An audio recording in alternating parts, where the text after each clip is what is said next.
Okay, we're gonna open up the meeting here. Today is February 6th, the Board of Health meeting. First item on the agenda we're gonna take is the reading and the approval of the minutes. I'm looking for a motion to accept and, Yeah, I had a chance to look at it, so make a motion to accept. okay, I'm gonna relinquish the chair. I'll second the motion. I'm gonna recapture the chair. All those in favor? Aye.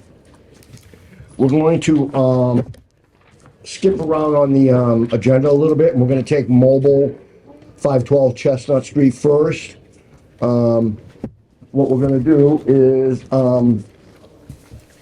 we're gonna let Lisa and Joyce talk to the board, explain to us what's going on, then Sam, I'll let you plead your case. We ask not to interrupt anybody, talk to the chair, and we'll get this thing resolved one way or another.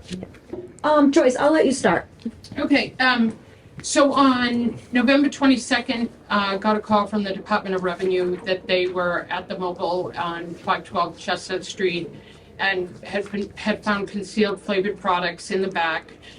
They were gonna seize the products, and he just wanted to know, there were some other products that were, fall under the local regulation only, blunt wraps. And he wanted to know if I wanted to meet him there to come take a look at all the products that were there. So I met him there, took pictures. There was quite a bit of flavored cigars, cigarillos, wraps, and I didn't bring the history with me, but Lisa, you have the history. So he had, for those of you who were on the board at the time, they were found having flavors one time before, and also concealed. Some was out, some were out in the open at the time.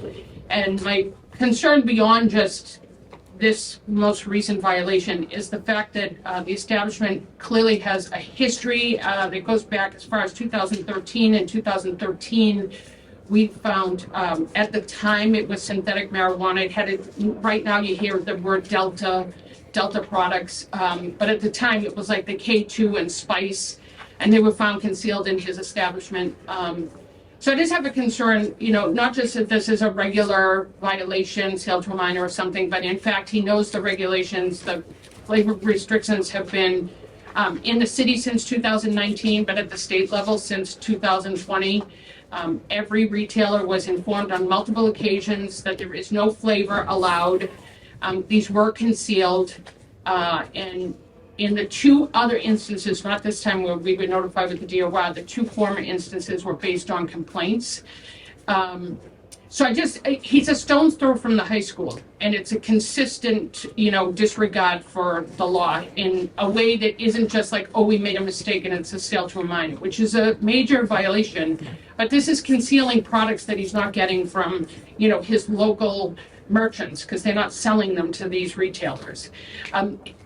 So those are the dates, and I think Lisa do you have the one with the dates? Yeah. Yeah, so right here it says on 8/10/23, illegal sale to a minor through an FDA compliance check. 11/28/21, violation of Mass Department of Agricultural Resources hemp regulations, concealed items as well as items on display. And the recent November violation, the August 10th, 2023, and the November 28th, 2021. Fall inside that 36-month period.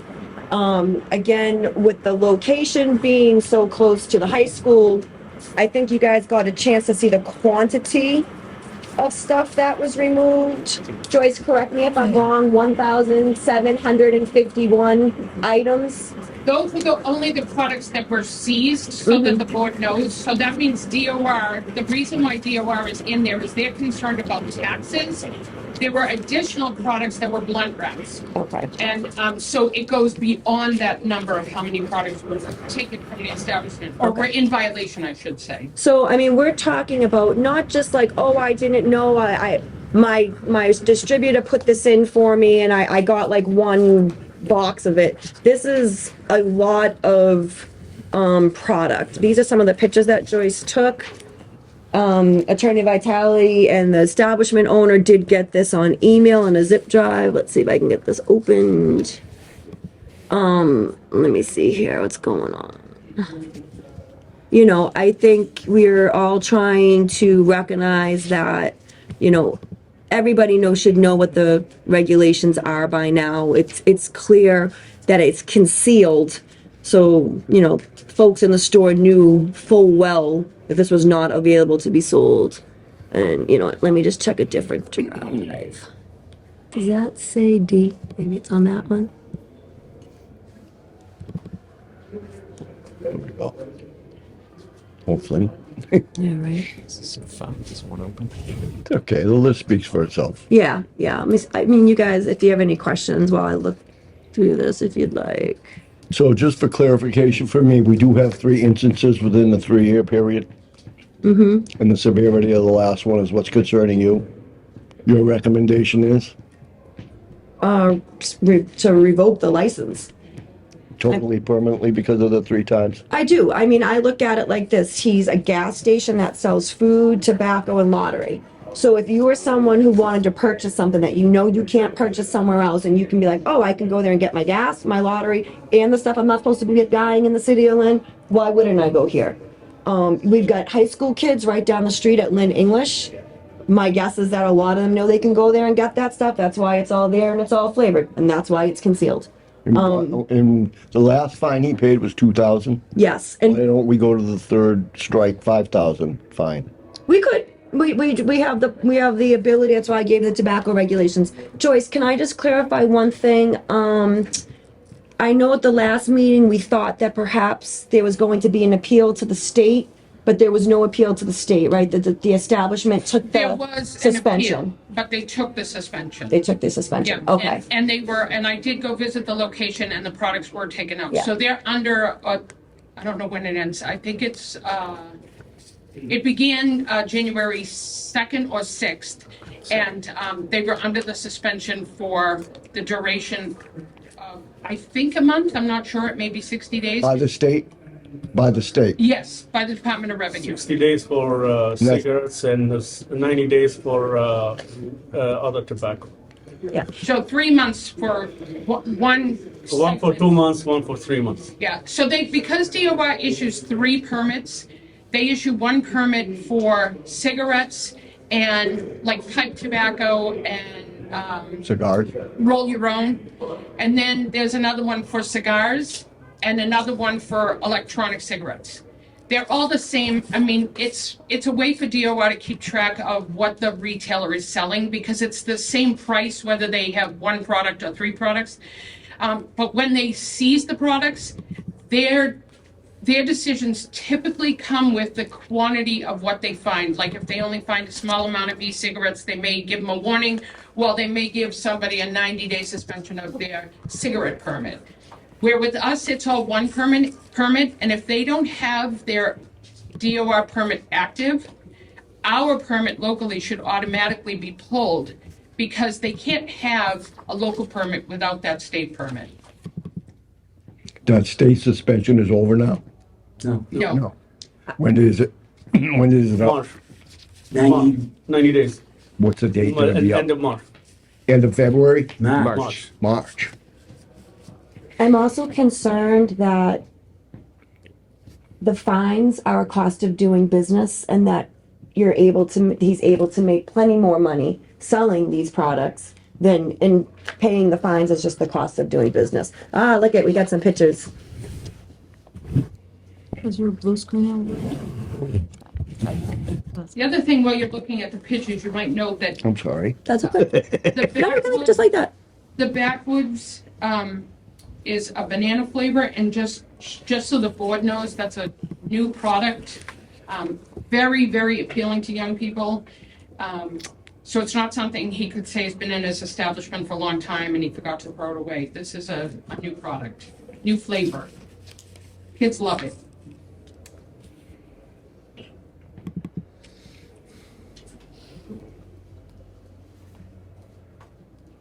Yeah.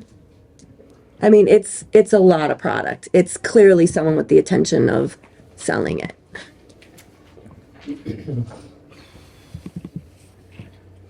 So, let me ask a couple of questions here, if you don't mind. He just paid a $2,000 fine. That was for what? For the second violation? So now, Second. for the second violation before. Well, The second violation prior to this incident, last incident. It was part of this. This I believe the 2000 was part of the November 22nd, 2023 inspection. Okay. Yes. So this And next violation with DOR is a whole new, separate from the 2000? No, it's the Yes, they same, do their own but it's thing. the same event. Okay, Yes. okay, It's one day, okay. Yeah. but there's three different, So, again, I think I'm a little confused. He's been fined before 1,000, so we fined him 2,000 for a third event. I don't understand. We can't jump right to the third one? Why did we fine him 5,000? you could have stacked them, and we have before with other egregious retailers in the city. In April of '21, we fined 2 different establishments who had an egregious past. And we stacked the fines, and they were fined $8,000. They were fined 3 fines for one event because we had so many complaints and so many issues with them in the past. So we could have stacked the fines for this gentleman, and I would have recommended stacking, and I do support revocation for just the sheer volume and product that was available. Is the third violation automatically include revocation? It's the fourth. This is automatic. Fourth is. And anytime you have egregious, the board has the Or, authority I to make guess that it's decision. multiple egregious or fourth. Right. I think too, I think we can make it clear that revocation doesn't have to be a forever situation. It can be, we revoke it for the life of the existing permit, we revoke it for a period of 1 year, and you can come back. But I do think, I mean, this is not, I made a It's mistake. not a normal. This is not, I made a mistake. What does the third violation carry with it for a normal suspension? A month 30 and days. 5,000 in a 30 month? days and 5,000, yes. I mean, and if we revoke the license now, he's already revoked by the state until March. So quite frankly, he can't even sell anything till March anyways. Right. But if we don't revoke, Then come March, he's the end- able to sell again. at the end of March, could we fine him 5,000 and suspend him again for our stuff? For our third violation? I would say that you could attach the suspension at the end instead of having it consecutive, have it, I forget what the word is, it begins with a C, but Not be concurrent, yeah, not be concurrent. right?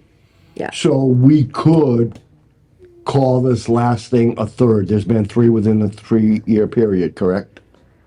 A third violation? Well, you could, if you wanted to count the number of things here, you could say he was in violation of flavor, he was in violation of blunt wraps, he was in violation of having chewing Right, but that tobacco. was one incident that they found all that, right? Right, So there's been 3 incidents in the last 3 years. This is the third. it's a second local. It's the third in 36 months. He had, actually, it's more than that because he had a DOR suspension and he had an FDA sale. We don't usually issue violations on there, based on their findings, but we certainly look at it as a picture. I mean, this is like, we don't look at them in a silo. Yeah. I think what we're saying is in the past 36 months, there have been 3 times where whether it's us or DOR have found something wrong. Right. And then on top of that, we go back to 2013, again, concealing things, synthetic marijuana. I never had any Right, but the suspension from 2013 is quite a ways ago. It is. And It's marijuana. it's probably before any of our laws even existed for the tobacco stuff with the $1,000 fine. Right. I think my issue is, but the concealing. Right, Hiding things in 2013, hiding things now. right, to get the message. I mean, Yeah. listen, obviously, it's a very thin ice topic for me to just put someone out of business permanently. We will be I mean, putting he him out of put, business though. he put It is out himself of up. business, yes. Let me speak. Yes, I'll explain. Let to me, you. let me speak, It please. is out of business. He kind of put himself out of business by not paying attention, by selling illegal stuff, by concealing things. But I have a little bit of an issue, and I'm glad Attorney Lamont is here. Are we gonna end up in court because we didn't do step number 3 for 5,000? Or can we go right to revocation, skip step number 3 because of the severity of the nature? That's what gets me. So I don't know if you heard that, Attorney Lamada. Well, I anticipated the question. I do believe that egregious conduct can warrant a revocation even without a third violation of the local rules. So I guess it says Now, whether it's specifically, warranted, that's the discretion of this board. so in 4 violations or repeated egregious violations. So I guess what were the other 2 things that we didn't cite them for, but happened in the last 36 months? Yes, they were the August 10th, 2023, so just 3 months before the most recent illegal sale to a minor, Yeah. and 11/28/21 violation of MDOT hemp regulations And flavor vape. and flavor and vape. And Flavor had vape. I mean, like- then too. Yeah. So how do we get 3 here? Because there's 2 different items? This date, and November 22nd, Okay, I'm 23, sorry. 3 days, so Sorry. Yep. 3 Sorry. violations. Okay. If we consider one of those 2 an egregious violation, then it meets the statute. Yeah. Bingo. Okay, everybody, hold on, Sam. Everybody said what they want to say. Once he starts, we're going to let him do his thing, and we might have some questions for him or whatever. Go ahead, Sam, you're on. Well, we all know there's 2 sides to a story. But I provided you with the memorandum. The real question here are the facts and the law. You've heard some of the facts, but not all of the facts. Mr. Zieta will tell you some, and I'll tell you some. The first thing with respect to the facts is that he wasn't in the country. He was back in Lebanon. His father was gravely ill. I think he sent Joyce he sent Lisa an email that he was out of the country, and that's why he didn't get that first notice. So, in any event, he'll explain to you the facts, but I would suggest when you hear the facts, you're going to find that he's the victim. Okay? I'm sorry, I missed that one. All right. When you hear the facts, you're going to see that he's the victim. Okay? But as far as the law, if we wanted to play gotcha, okay, I wouldn't have provided you before the hearing with a memorandum, which I addressed to all of you and the director, which told you essentially 2 things. As long as the flag flies over this building, it's still subject to due process. And the problems were that the notices were, as a matter of law, deficient, as the memorandum explains. I think the solicitor got a copy and would probably agree. But they were basically for 2 simple reasons.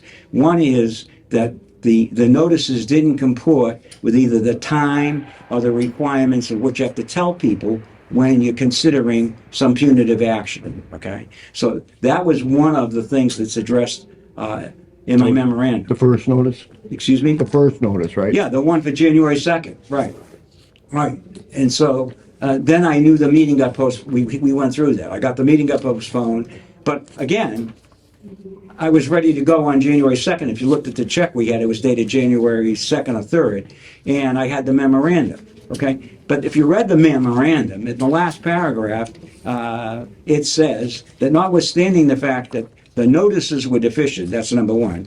But number 2, the basis of the city's action is based on the state's action, and we believe the state action was deficient for a variety of reasons that are also addressed. But the real thing is that at the end is the willingness to accept responsibility. So Mr. Zieta came back to the country.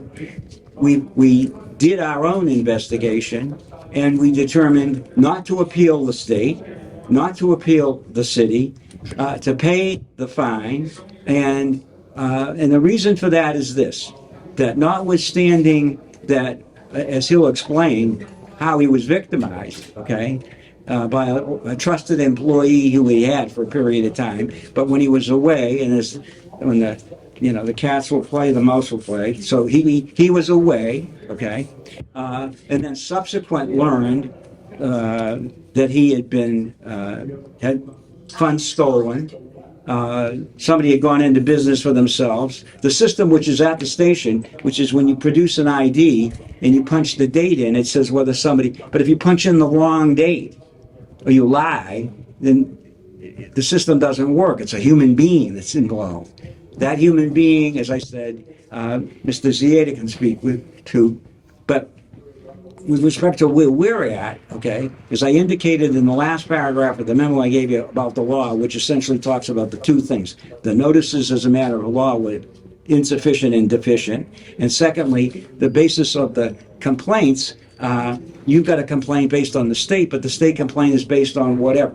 So I would suggest to you that you do have discretion. We've been here before when the board said, hey, listen, our hands are tied. We can't do anything. Okay, and part of this is, as you, Mr. Chairman, recognize, should it be the death penalty? I don't know if you know anything about the gasoline station business, but you make like a cent or two on selling gasoline. Okay, it's very competitive.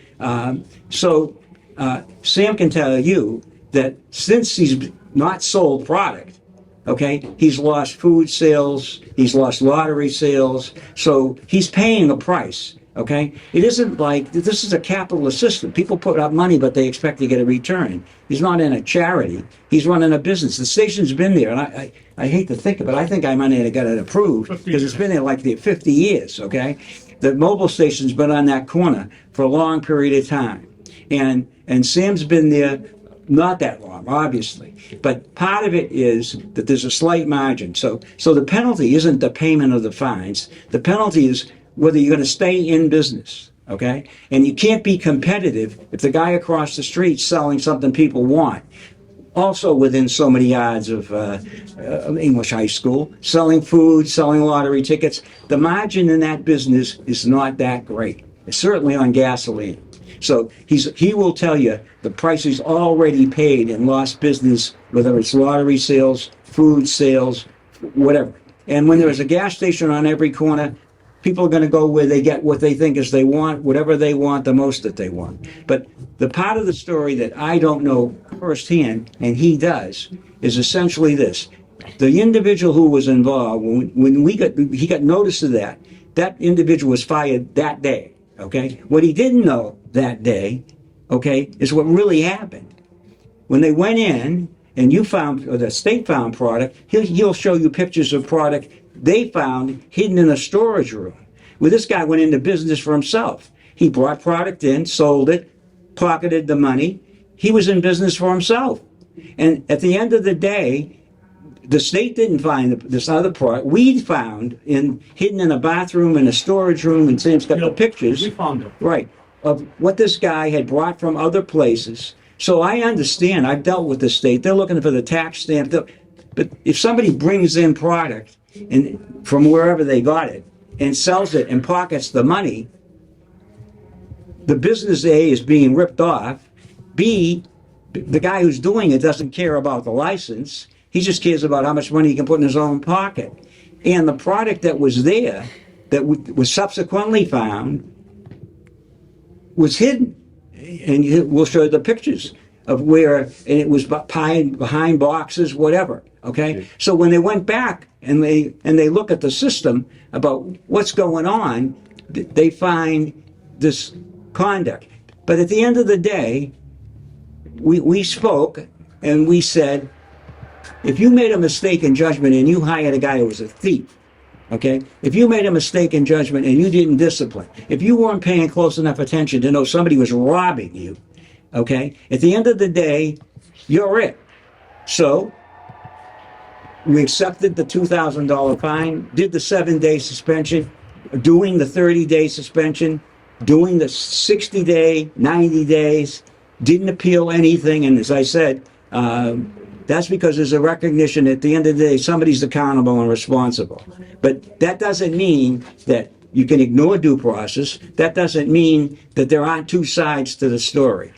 So all I did is formulate how it was we got here, what my objections were as a matter of law, and they were twofold, as I said. One, the deficiency of the notices, and the second, that the state's action, which you base your action upon, we think we could have appealed, but at the end of the day, we accepted it, okay? And because I've had those kinds of appeals with the state. You post a bond, you go to the DOR, the commissioners, the state tax commissioners, they sit like you do, and they make a decision, okay? And all that does is kick the can down the road. And so, since there was a willingness to accept and deal with the first one, we said, it's like drinking castor oil. Just take it in one fell swoop. And so I think that that's a sufficient punishment. I've learned subsequent what it's done to the business. So what you're really talking about is what you said. It's not revoking the cigarette license. It's going to put the station out of business. But let Sam tell you what happened. Before he speaks, I got a couple things. Whether the gentleman's in Jordan, hired the wrong person, mother passed away, he had to leave, or whatever, he's still the responsible party of the permit. We spoke about that before. It's up to him to make sure that they don't do what they did. Even if we believe, which I'm sure it's true, that they were doing it behind his back, he's still the responsible party. It's happening in his business. He is the license holder. So, because he got ripped off by an employee, doesn't mean he has a right to break the law. Or just because the employee went into business for himself and sold stuff, he's still responsible for what's in his store. Oh, hold on, I'm not finished yet. And you mentioned that the state fined him and, suspended him and everything, and that you kind of insinuated that's enough. But that doesn't absolve him from any action that we could take on our local permit. So that's a dead issue as far as I'm concerned. The other item is, regarding the notices, we tabled the action to speak with the city attorney. So if those notices were indeed incorrect, and we corrected them now on the second time around, I don't believe that a mistake by the government on a notice absolves someone from doing something illegally. That's my I didn't opinion. suggest any of that. I said I to didn't you, say you did. I said that's my opinion. all right, but what I'm saying to you is that we agreed. I said he accepted responsibility, therefore he didn't appeal the Right. city, he didn't appeal the state. I said he understood he was responsible wherever he was for if he made a bad decision and put his trust in the wrong. We agree with you, okay? Don't agree with me too much. No, Yeah. but let me just say this to you. If I wanted to play gotcha, I would have never given you the memo. I would have let you Right. proceed, and I would have prevailed ultimately that he didn't get due process because the notices were wrong. But Okay, that but- wasn't our intention. If that was our intention, I wouldn't have given you the memo. 1 second, Attorney Vitale. We'll keep going back to that notice, okay? I want that notice to be a dead issue now. So you tell me, Attorney Lamada, is the notice that he received now legally proper? It's the position of the city that that notice was proper, that the first notice was inadequate. That was corrected. I don't believe Attorney Vitale's questioned the second notice. Okay. No, I'm not questioning. Okay, so, but I'm getting No, I'm lost saying I here gave because- him the same memo I gave you. Right, but what I'm saying is, because we made a mistake with the first notice, or whatever it is, then all this goes away? No, I didn't say that. Okay, well. But at the same token, does it mean that because I told you how to do it right, now you can hang me? Because I told you how to do it right? Well, we did do it right. That's why you're here. You did it right after I told you that it was done wrong.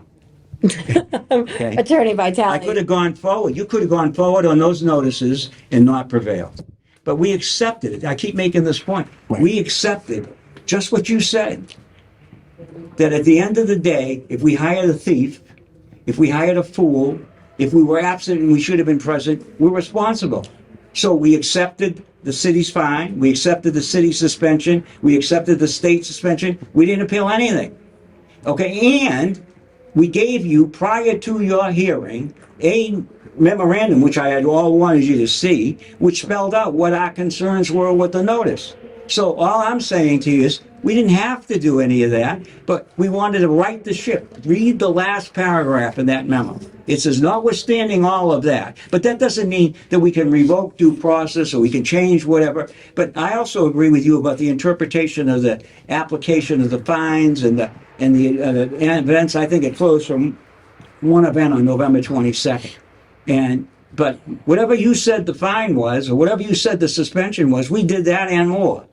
Okay, because we're required to. But we could have appealed, and this hearing wouldn't be being held, because that would have been under appeal. The basis of your action is the states. If I had appealed the states, you couldn't take action till that got resolved. Right, but you're appealing now because we're threatening to revoke. No, right? no, I'm not.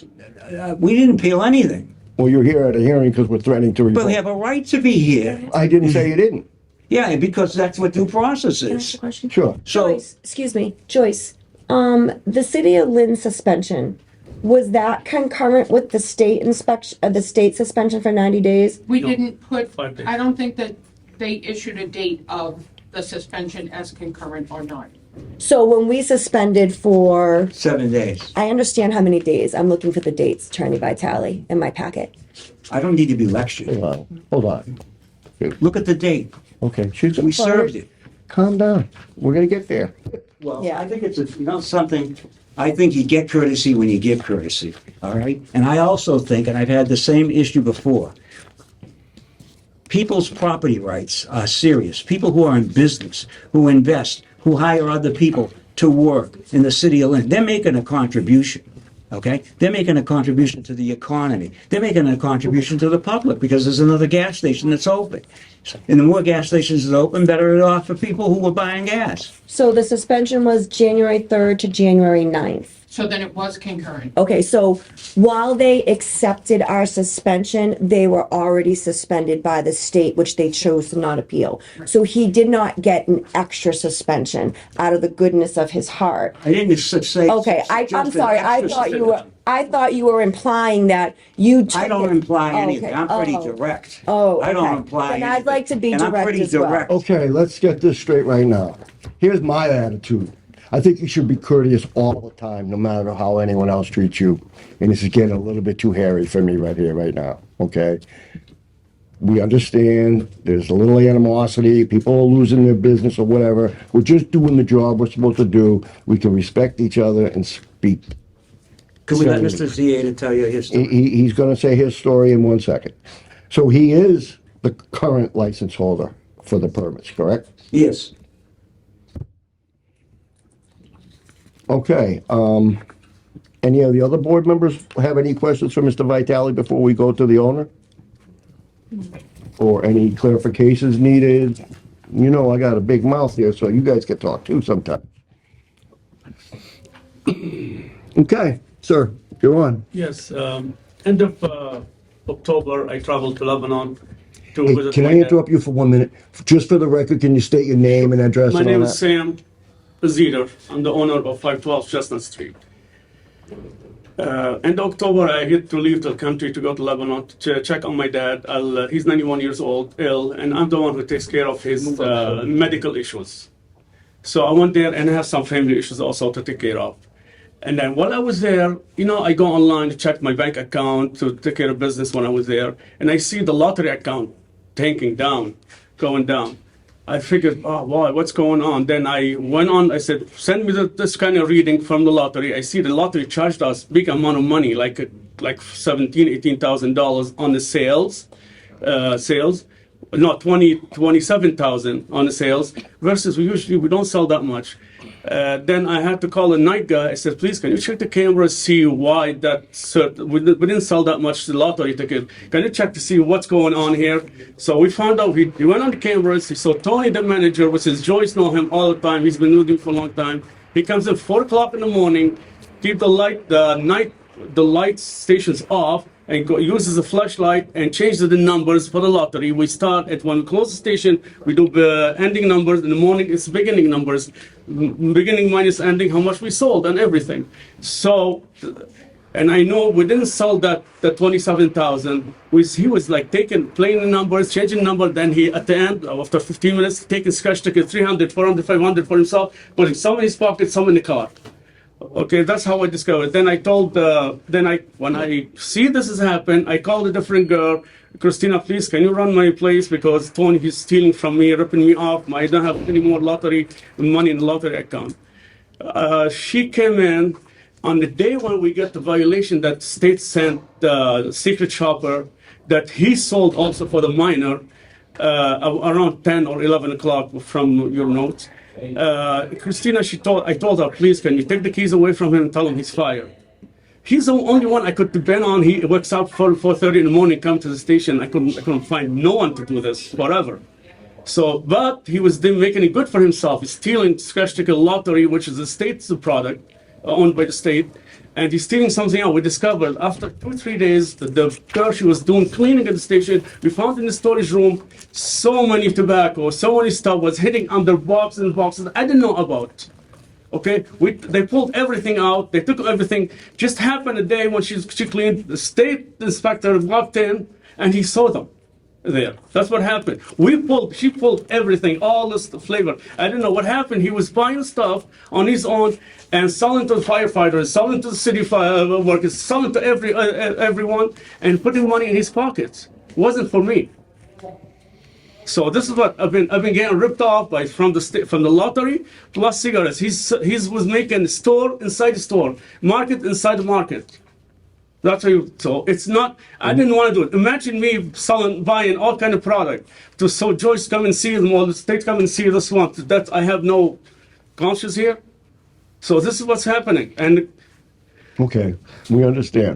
Show them the photos. yeah, but so What are you showing us here?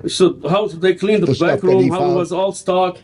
The items that he found? No, Yeah, when we went in and searched. they cleaned everything. He said.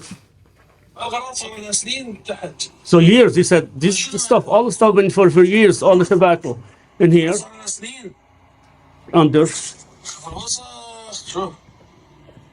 here.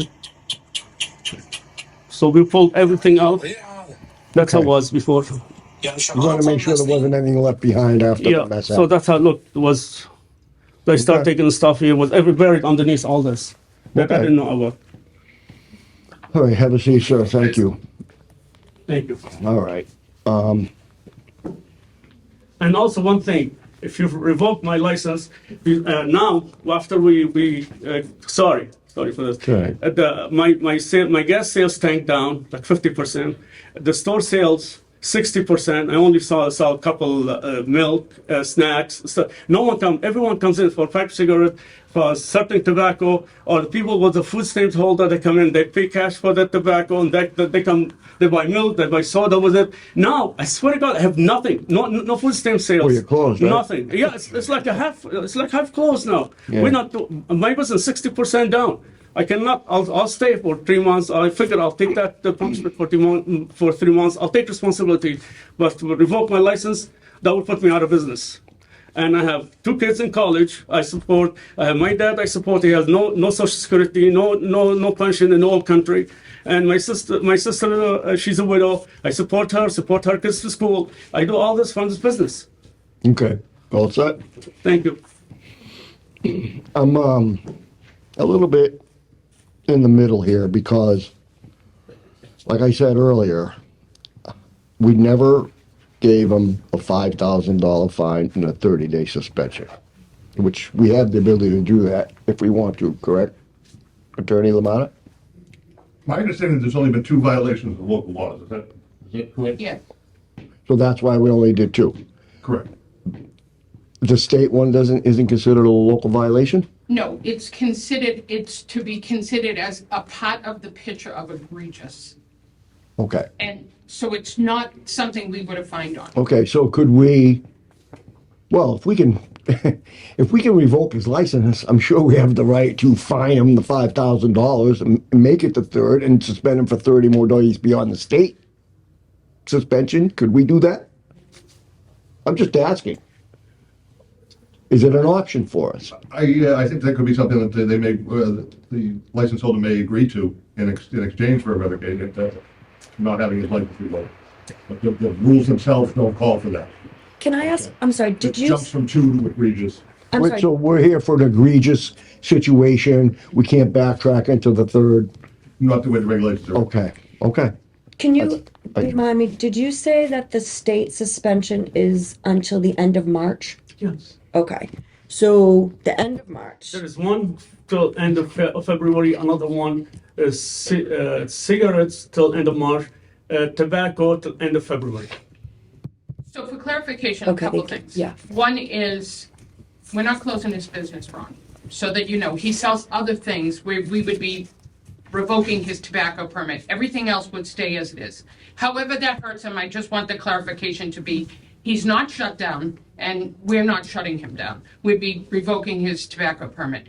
For clarification for what you were saying, Lisa, as I indicated, there are 3 different permits that the state issues, DOR. So it's cigarettes and loose tobacco, cigars, and then e-cigarettes. The state gave him different timeframes for those 3 things. I will say when I went in there, all of it was taken out.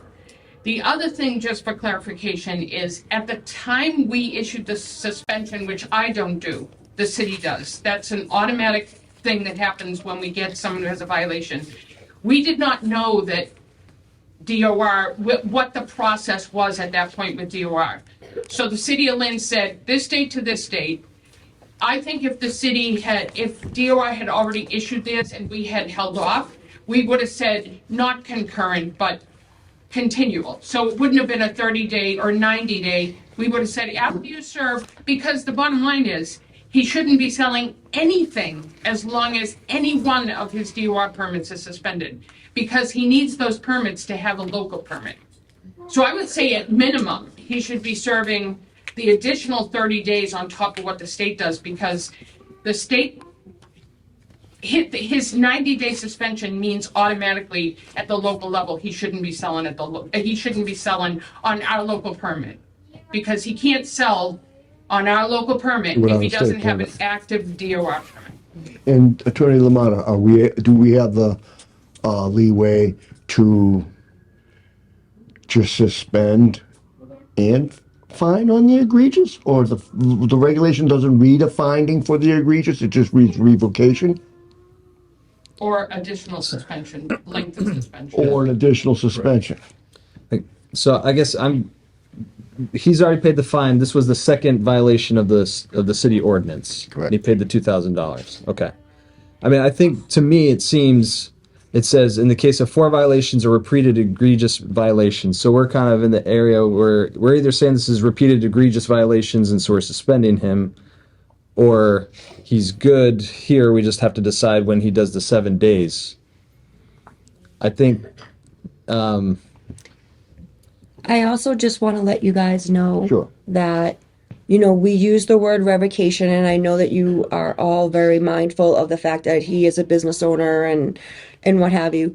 His current license, and Vaseem, let me know if this isn't correct, but my system is saying that your current license from the city of Lynn expires July 31st. Does that sound about right to you? Looks like you came in and renewed last August, okay? So if he's not selling anything to the end of March, and then we just revoke his current license, which gets April, May, June, July, in August he can sell again. It's just, I'm just saying, it's a thought. Like when we say revoke, it doesn't necessarily mean it has to be forever either. Then it would be suspension. Revocation is permanent. So we would all right. say Suspend it until to the next renewal. The next- Okay. I guess Okay, sure, it'd be And I don't- extended suspension. I don't read us being able to do that here. I mean, I guess to me, this last one is certainly egregious. I think I'm in favor of we say you serve the suspension, we can add on our 7 days at the end. That's kind of what we can do. But you're on thin ice. Like there is no more leeway here. Next one, it is gone. Of course. Yes. Well, the next one will be really egregious, is that what we call it? I think the next one, regardless of what it is, it doesn't have to. It doesn't have to be egregious. Like it is. Your license is gone. No, There this is an guy's important gone. This point. guy's gone. He's no longer here. Was he the one who was there when the sale to the minor happened? He was that day. Yeah, same day. He was doing it on purpose. He didn't. care. The sale to a minor was in August. Was he the one who sold to a minor? Yeah. So he didn't care. All he cares about is his pockets, himself. But I guess I'm trying to say, I mean, like, I'm glad you're taking responsibility here, but like, if there's a sale to a minor, like anything that's even like sniffing. I should have fired him a long time ago. I didn't, but I couldn't find no one to. Excuse me, and then, it's not my place, and I'm apologizing before I even say it. It's your job to make sure who you hire doesn't do this, because look, you're the one sitting here going through this now, and know. he's somewhere at home watching TV. Maybe he's still selling. Who knows? I mean, and we don't like doing it either. But we have a responsibility to try to be consistent, and that's why the rules are made. We try to limit the interpretation. We try to keep it as clean cut as we can. because of the fact that it's near a school, and because of the fact that it's more than one occasion there, we can't just let it go without something. So we're trying to figure out what the something is. 90% of the time, we back our staff with whatever they recommend. We're just people that come here once a month, listen to the facts, and try to make a decision. They live it, they work it, they know it. We listen to them 99% of the time. That's what you're here for. And, you know, I think there should be an added suspension after the state. How long that is, I don't know. And I think it should be, I think that's what the doctor's saying, in lieu of a revocation.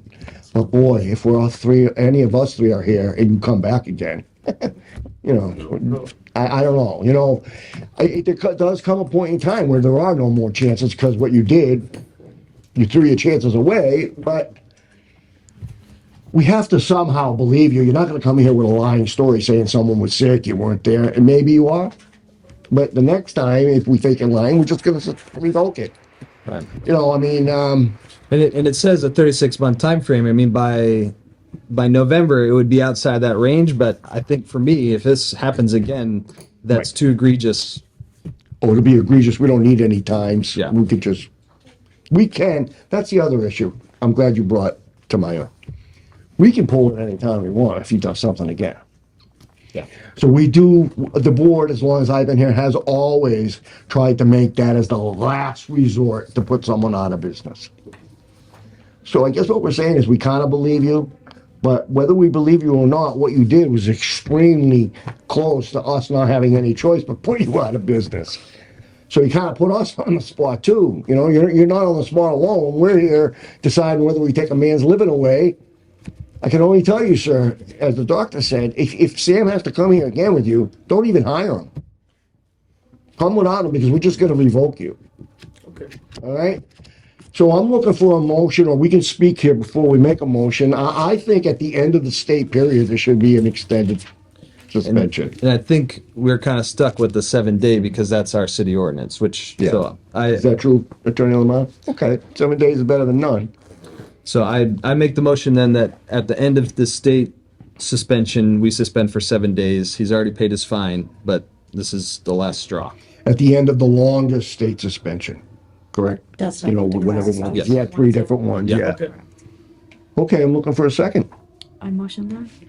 Okay, all those in favor, oh, 1 second. Want What to speak can, on the I motion? just, no. I just want to know what we can get for verification to know what that last day of the longest state suspension is. Can you get us that, Sam? Joyce, can you get that? Okay, I'll get it from Joyce. Yeah.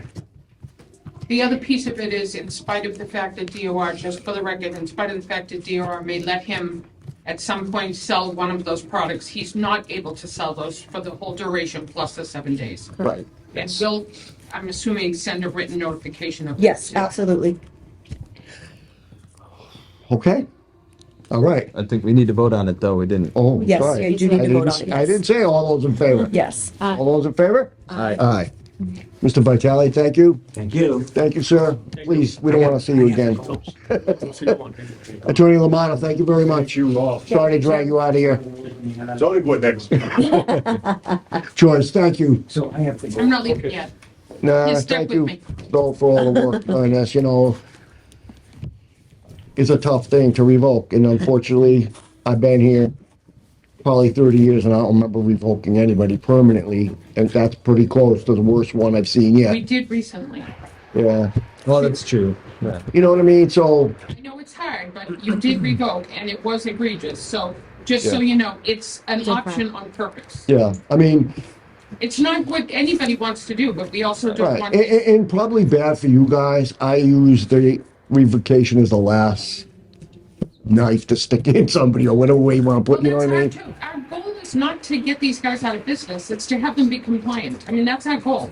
I'd love to go out and never find anyone selling yeah. or You know, and the concealing thi- or, And the thing is, though, I sit here thinking, we're so smart, they'll never do it again because they're afraid of us. That's not the case, most likely. But if he comes back again, we'll have everything documented, we'll know.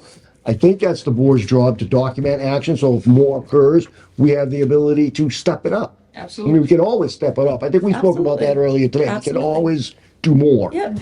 And I don't think we should ever do less. I mean, I don't know. Thank you. Sure. Okay, now we're getting to the real business. El Parada? El Paratypico. That's what you're here for? Yes. I'm sorry, tell me your name again. Melvis. Melvis. Melvis is here from El Paratypico. Similar to Tony Typico last meeting. They were put under Board of Health consulting orders last year.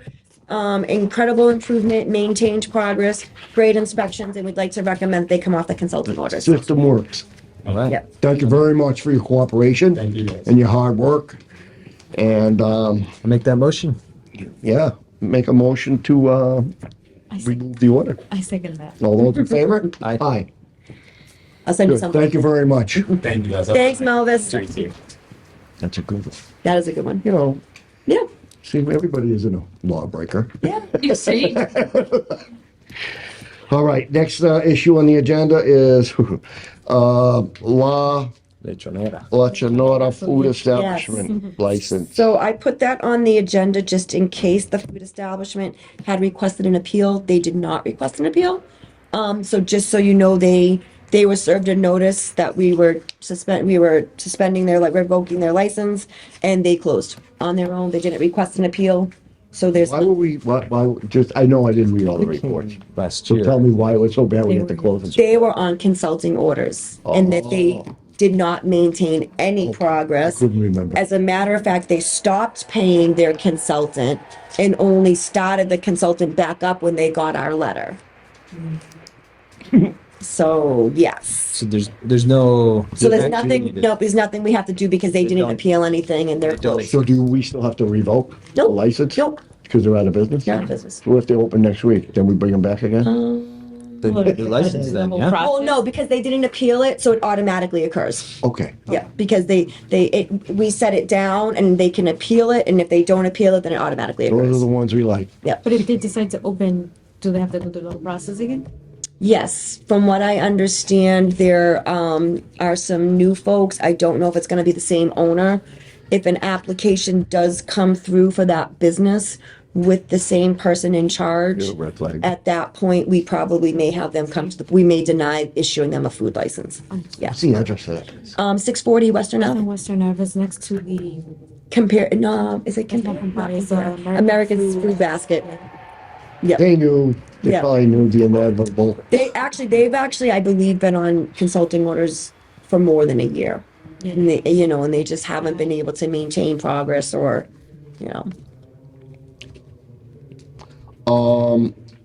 Did we even do the minutes? I'm brain dead. We did. Jeez, too much of I Sam. keep after. We're also going to, Joyce, do we want to get Joyce out of here before we do the thing, or are you staying for the presentation too? You gonna set a date for your regulation? Yeah, we're gonna. The I was one- gonna ask you if you wanted to do you first, or we're gonna do the health disparities for It people would of be color great first. if you did me first because you're just gonna move it to a public hearing. But I just noticed, and Lisa, this is probably my fault. Section U on the draft, it says non-criminal disposition. Since we're going with the unified finding, or that's what we're proposing, you wouldn't need the language for non-criminal disposition because nothing would be non-criminal. So you're gonna straighten that out before the final draft that we give to people at the public hearing? Sure, I could just cut that out, renumber it and send it back to you. But just so everyone knows why I'm doing it, Yeah. okay? Great. And thank you very much. And when is your next meeting? We don't know yet. Oh, you should do that. Let me know, only because there's like 4 other communities that are trying to work around everybody's schedule to get time in. So We can let me do know. that now. Well, I mean, we can take care of everything with her now. Yeah, okay. So the review of the language for the Board of Health regulations, you kind of spoke to that before about closing loopholes for some Yep. of the things the state has that we don't have, making it uniform. I understand that. That's all great. So you want to set up a public hearing date? You want to have it at the next meeting? Yeah, I think will that be March 6th, March 5th? March 5th. March works for everybody? Yep, Yep. You say March what, 5th, you said? yep. Oh, good, I'm open. the clerk's office wanted that changed. Oh, that's right. I'm so sorry. Thank you, Elaine. I forgot. It's a primary. Is it a primary election? Oh, yes. It's an election day. We can't have a board meeting that day. What, March 5th? Yeah. Even if it's on a Monday, right, okay, I always thought that I was. Is election day for what? No, March 5th is a Tuesday. Primary. Primary. Wow. Oh, good, I can't be here anyway, because that's, I'm holding. Oh, yeah. Yeah. Yeah. Yep. So we can't meet that day. Thank you, Elaine. All right, so what do you want to do, go to the 12th? 12, Okay. you're available? I think so, that's fine. Yeah. 12, good? Yeah, I'd do the 12. You I'm can- not we can- available on the March 12th? 12th, but maybe you won't 7 need me days later. here, because it'll just be a, Yeah. I'm assuming a vote. So Joyce was unable to be here on the 12th. Is that okay? I mean, are you guys okay without her being here? You are the content expert. Yeah. Yeah. You're the. When can you be here? I'm holding for Salem, they were gonna have it on the 12th, and they are actually talking to the board today for the 5th and the 19th. So those two, I can put a question mark, well, I can't. I mean, you guys can make a decision and I'll let them know one of those 2 days they can't do it. Or I can't be there. So if we tell you the 12th, you're ours? Yeah, I'll tell them that I'm Okay. only available. We like on the that. 5th. Okay. So That was easy. I wish I was more than one person, I really do. 12. Okay. So March 12th. Okay. All right. No, March 19th. The 12th, I'm committed. Okay. I will not be here March 19th, but that does not mean that meetings cannot go on. Oh, time. So you cannot do the 12th, No. but we can't do the 5th because it's an election day. Correct. So those people that you were gonna do on the 5th, they can't do it either. They can. They meet regardless. Election day? Don't they, the boards of health? Okay. I think that, I actually think it's a state law that you can't have public meetings on election days, but Yeah. I don't, thought- I'm not in charge at Yeah. other communities, so I don't. My city clerk tells me you can't have a meeting. I'll have a meeting. Yeah. I thought- I don't know. I mean, he put the date out and it was just a hold. There's a place- It could just be that I mean, everybody's kind of forgetting because you just don't think of March as a voting day, you know what I Exactly. mean? So Yeah. The 26th, no good? here's the thing, it also doesn't have to be on a Tuesday if people can, you know what I mean? Like, we always just pick Tuesdays because that's when we're open, like, it doesn't, I The mean, public hearing too, though, you want City Hall open for people to come in and stuff, you know? yeah, but the door can be open right there with the store. I mean, it's up to Someone like you. Sam will say they didn't know it was open, and, Yeah, you know, I am available the 26th. I'm gonna put it out there. I have nothing on my schedule, so if anything goes, That work for you? I'm telling them I'm not available. And then we have I a board do meeting want to next point out that the We can first have one the week, next one, so yeah, the let's just first do the 12th. week in April. do the 12th? Yeah, that's fine. The 12th? All right, so we'll Without just Joyce? yeah, Okay. we'll just get some things from you. If you guys have any questions when you look it over, let me know what your questions are. We'll get them to Joyce. Joyce can answer them in writing so that you guys can have them here and available. And when we have the public hearing, we're taking under advisement. And if we have any more questions, then we'll ask you that after the public hearing. And I'm gonna tell you, you have the right to make an adjustment at the public hearing, and I highly, highly, highly doubt it will be well attended, because these just are not well attended, because it's not so far out of the fray. So you may have. It's not brand new, just adding No, on. and you're adding like 3 little pieces, so it's not a big deal. Okay, thanks, Joyce. You're welcome. Sorry I can't be here. Like I said, I wish I was. So we won't see you on the 12th. See you in April. All right. And thank All you right. for pushing me up in the agenda. There was something we were gonna talk about, new business, the doctor brought up earlier. Oh, do we want to do the Oh, sorry. The one we skipped. health disparities? Oh, yes, the most important one. The health disparities for people of color. Yes. Have a presentation. So in our Black Sisters, we're still extreme health disparities in communities of color.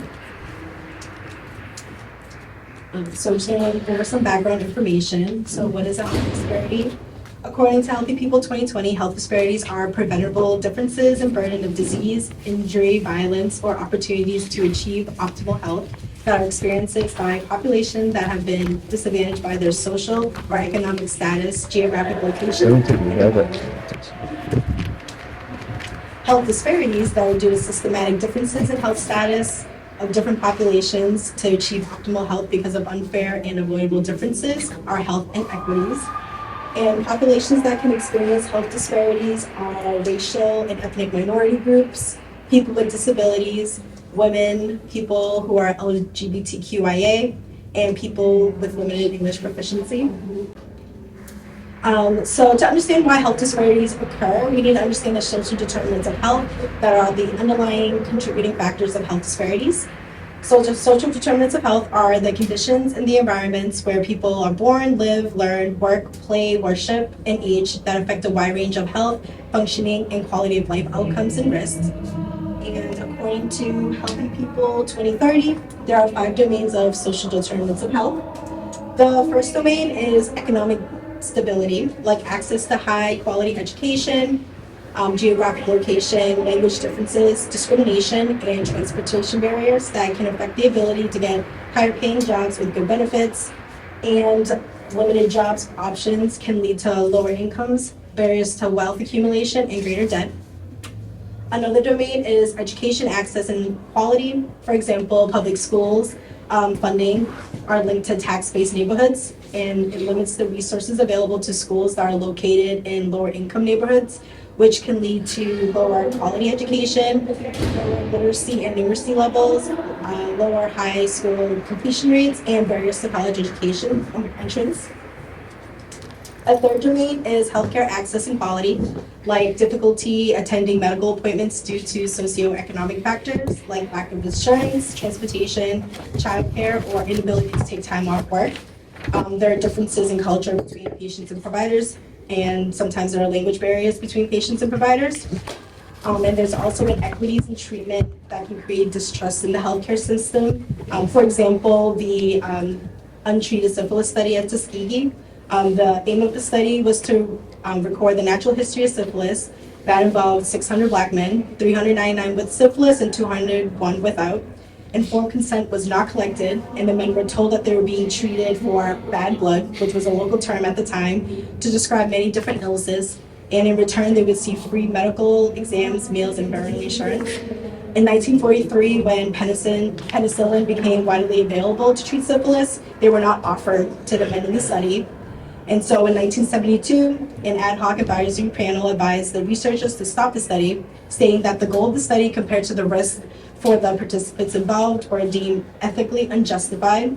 And this led to the change in research practices and the development of the Office of Human Research Protections.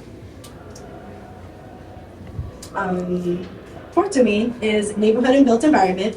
Historically, racial and ethnic minorities have been disproportionately affected finding affordable and quality housing, such as limited housing options to neighborhoods and residents with poor infrastructure, high crime rates in school districts that lack resources and funding. There were limited access to affordable and nutritious food, and there were more exposures to environmental pollution. This can result into poor health outcomes and make illnesses, diseases, and injuries more common and severe. And last but not least, the last domain is social and community context, which is an individual's interaction with the places they work, live, learn, play, and worship.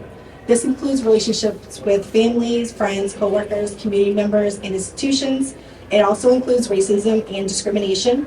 Racism is a system supported and maintained through institutional structures and policies, cultural norms and values, and individual behaviors, such as differential access to goods, services, and opportunities by race, prejudice or discrimination by individuals towards others, and acceptance by members of stigmatized racism negative messages about their own abilities and intrinsic worth. Racism can determine opportunities and shape social and economic factors based on how someone looks or the color of their skin. And racial and ethnic minority groups are at an increased risk for negative mental health outcomes and health-related behaviors. So some of the information provided in the slides is also posted on the board here in the Community Health Resource Room. This month is dedicated to Black History. We encourage our audience here and our television viewers to visit us in room 103 and take a look at the board, which has 3 main themes: health disparities, medical pioneers, and Black history milestones. We also have a board dedicated to heart health, and we encourage everyone to do that as well. For this slide, the information and data is derived from the Kaiser Family Foundation's website. As you can see on the first bullet point, Black and Hispanic children were over twice as likely to be food insecure as white children in 2021. Among adults living with mental illnesses, Black, Hispanic, and Asian adults were less likely to receive services. It is important to mention that about 6 in 10 Black, Hispanic, and American Indian Alaska Native people did not receive the flu vaccine during the 2021-2022 period, compared to about 5 in 10. Another health disparity that we would like to highlight is life expectancy. At the time of birth, American Indian, Alaska Native, and Black people had a lower life expectancy with 65.2 and 70.8 years respectively, in comparison to white people with 76.4 years. In 2021, there were also declines in life expectancy for Black and American Indian, Alaska Native. Next, I would like to turn your attention to another health disparity that we would like to focus on: maternal and infant mortality. The information and graphics presented on this topic are derived from the Center for Disease Control. In 2021, the maternal mortality rate for non-Hispanic Black women was 2.6 times that of non-Hispanic white women, with 69.9 deaths per 100,000 live births, compared to 26.2 deaths per 100 live births. The bar chart here shows the maternal mortality rates by race from 2018 to 2021. There were increases in that time period across all groups here. However, the rate for non-Hispanic Black was significantly higher even before we see the upward trajectory. Next is information regarding infant mortality rates by race. The 2021 data from the CDC listed below shows that non-Hispanic Black infants had a death rate of 10.6 per 1,000 live births, followed by non-Hispanic, Native Hawaiian, or other Pacific Islander with 7.8 deaths per 1,000 live births, non-Hispanic American Indian Alaska Native with 7.5, Hispanic with 4.8, non-Hispanic white with 4.4, and non-Hispanic Asian with the lowest death rate, 3.7. This map here shows the death rates across the nation, and I wanted to show everyone a macro view. As you can see, Massachusetts has this death rate, which is among the lowest. But you can see there are clusters in the south and around here, which show that there are higher deaths. The next topic that we would like to focus on is Black HIV/AIDS Awareness Day that the FDA has declared as February 7th, which is tomorrow. The Food and Drug Administration has declared February 7th, like I said, as the National Black HIV Awareness Day. HIV targets a person's immune system, and untreated HIV can lead to AIDS, acquired immunodeficiency syndrome. The FDA website states, in quote, "In the United States, an estimated 1.1 million people are living with HIV. African Americans and Hispanic Latinos account for 2 out of 3 diagnoses," end quote. And quote, "Higher rates of HIV in certain communities may result from issues such as stigma and lack of awareness of someone's HIV status." The last 3 slides here contain our references. We want to thank you for your time and attention for our presentation. We would now like to turn to our audience for any questions or comments. Good job. Great job. So we did also do, the ladies also did this presentation for staff on Friday in City Hall, and they also went over the American Heart Month information on that as well. So the board shows us Black medical pioneers, as well as just some, thank you, Jen, some milestones in Black History Month. So, yeah. So what's the solution? You get Thinking about it. It's frightening, I think, when you see something like maternal mortality rates. I know, huh? I mean, I don't know. For some reason, I think that's just something that drives home so close to so many people to think that, it's going up across the board. But if it's already been higher for certain groups of people, for it to go up even more, it's just mind-blowing that in this country, where we tend to think of us as being so... Yeah, I mean, do we really need the healthcare system for all work and stop some of that? I mean, I don't know. There's a lot of questions that gotta be It's asked. really, I The mean, information's there. it's a reckoning. I don't It's a know. reckoning. I was wondering, they say that if it was a healthcare for all, it would be not as good care, but everybody would get some care. I don't know. Well, I It's a think tough the the social determinants of health, we can affect some of those as the Board of Health, right? Like, Yeah. especially the built environment piece. Mm-hmm. So I think keeping this in mind and the inequities that we have even in our city, right? Like they're there.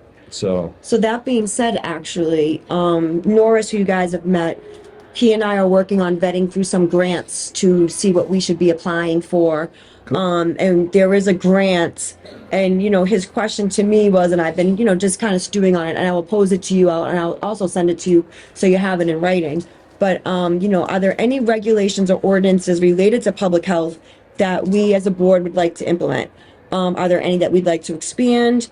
Are there any public health systems changes that we'd like to see? For example, housing, food, healthcare, school. Do we have any strategies that can positively impact Lynn's lived environment, social determinants of health? And what can we do to include the senior center, as well as with our new grant where we're collecting data and research on accessibility and inclusivity. So, I'll kind of send that out to you guys if you have any ideas on some of that stuff, because it will help us direct our grant applications. I think at first blush, like healthy food access. Yeah, which is right up Morris's alley for sure. It positively affects everyone. Schools, right? Well, it's through everything. I mean, I think the schools is where we Yeah. actually have more healthy access. Yeah. Like the We free have high school schooler lunch. here. She can give you some opinions in the school lunch. What are your pointers on the school lunch, my love? I've seen other schools like in different cities have worse. So like our school lunch, I think it's actually really good. It was breakfast this morning. I actually had breakfast this morning. It was like French toast something. It was actually good. Okay. Our lunch is actually good. We have a lot of options. For lunch we actually have a lot of options. So it's not like someone could be like, well, I don't want that, because it's like there's so many different options. It's just like Find yes, something we you need to like pick from. there. So I like our school lunch. One of the things that Norris and I are trying to work with through some of these grants, and Councilor McLean and the Mayor's office have come up with a youth task force. Kind of how food started as a task force, like, hey, we should get together, we should start talking about things that affect youth, just the way they did food, and kind of building it up to a council and being able to get perspective from young people like that on a little bit more formalized way. So, we can definitely reach out to the youth council on stuff like that too. Well, this is my daughter, by the way. Yes, no, you can't miss that.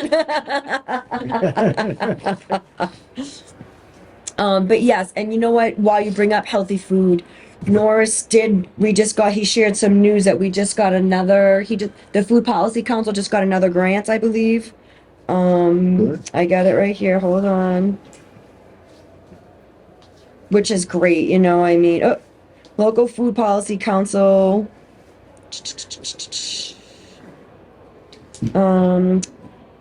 Norris was able to obtain additional funding for the Food Policy Council, which was created here out of Lynn City Hall.